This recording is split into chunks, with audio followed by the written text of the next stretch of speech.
فہم قرآن۔ عنوان: مال و اولاد محض دنیاوی زندگی کی زینت ہیں، جبکہ نیکیاں ہی باقی رہ جانے والی ہیں۔ سورہ الکہف آیت نمبر 46۔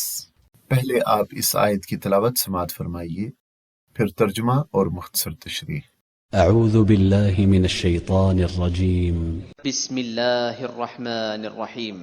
المال والبنون زینة الحياة الدنيا والباقيات الصالحات خير عند ربك ثوابا وخير املا۔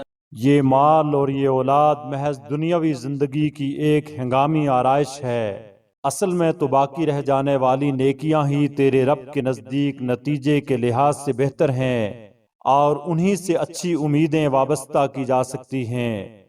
اس آیت کریمہ کی ابتدا میں دنیا کے ساز و سامان کا تذکرہ فرمایا گیا ہے کہ مال و اولاد حیات دنیا کی ایک رونق ہے۔ المال والبنون زینت الحیات الدنیا، ان میں سے کوئی بھی چیز باقی نہ رہے گی۔ یہ چیزیں تو دنیا فانی کی عارضی زینت ہیں، آخرت میں یہ چیزیں کچھ کام نہ آئیں گی۔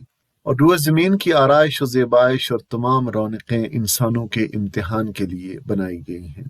اِنَّا جَعَلْنَا مَا عَلَى الْأَرْضِ زِينَةً لَهَا لِنَبْلُوَهُمْ أَيُّهُمْ أَحْسَنُ عَمَلًا۔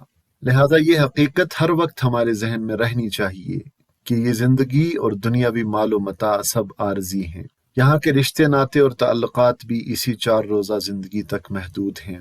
انسان کی آنکھ بند ہوتے ہی یہ سب منقطع ہو جائیں گے اور اللہ کی عدالت میں ہر انسان کو تنہا پیش ہونا ہوگا۔ وَكُلُّهُمْ آتِيهِ يَوْمَ الْقِيَامَةِ فَرْدًا۔ وہاں نہ والدین اولاد کی مدد کریں گے، نہ اولاد والدین کو سہارا دے گی، نہ بیوی شوہر کا ساتھ دے گی، نہ شوہر بیوی کا۔ اس دن کے محاسبے کا سامنا ہر شخص کو اکیلے ہی کرنا ہوگا۔ لہٰذا اس دنیاوی مال و دولت اور اولاد پر ایسا فریفتہ نہ ہونا چاہیے کہ انسان اللہ تعالیٰ کو اور اخروی زندگی کو بھول ہی جائے اور انہی چیزوں پر تکیہ کر بیٹھے، بلکہ اسے ایسی چیزوں پر امید وابستہ رکھنی چاہیے جو فنا ہونے والی نہیں بلکہ باقی رہنے والی ہیں، اور وہ اس کے نیک اعمال ہیں جن کا بدلہ بھی بہت اچھا ملے گا اور ان پر توقع بھی لگائی جا سکتی ہے۔ دنیا کے مال و اسباب سے امیدیں لگا کر بیٹھیں تو ایک وقت وہ دھوکہ دے جاتے ہیں، لیکن نیک اعمال جو اللہ تعالیٰ کی خوشنودی کے لیے کیے جائیں، ان سے ثواب کی جو امیدیں وابستہ کی جاتی ہیں، اللہ تعالیٰ ان کو پورا فرماتا ہے۔ والباقیات الصالحات خیر عند ربک ثوابا وخیر عملا۔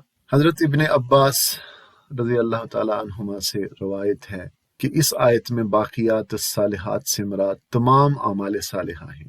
حضرت علی رضی اللہ تعالیٰ عنہ نے فرمایا کہ دنیا کی کھیتی تو مال و اولاد ہے اور آخرت کی کھیتی باقیات صالحات ہیں، یعنی باقی رہ جانے والی نیکیاں ہیں۔ نیک اعمال ہی اس لائق ہیں جن میں انسان کو اپنی کوششیں صرف کرنی چاہیے، دنیا کی فانی چیزوں میں مستغرق نہ ہونا چاہیے۔ تو اس آیت سے مقصود لوگوں کو نیک اعمال کی طرف توجہ دلانا ہے تاکہ وہ باقی رہنے والے نیک اعمال کو چھوڑ کر جو آخرت میں کام آنے والے ہیں، محض دنیا کی زندگی کی زینت والی چیزوں میں مشغول نہ رہیں، کیونکہ دنیا کی زندگی بے ثبات اور عارضی ہے۔ اس مختصر زندگی کی کمائی میں اگر کسی چیز کو بقا حاصل ہے تو وہ نیک اعمال ہیں، آخرت میں صرف وہی کام آئیں گے۔ چنانچہ دنیاوی مال و اسباب سے امیدیں نہ لگاؤ، اولاد سے توقعات مت وابستہ کرو، یہ سب عارضی چیزیں ہیں جو تمہاری موت کے ساتھ ہی تمہارے لیے بے وقت ہو جائیں گی۔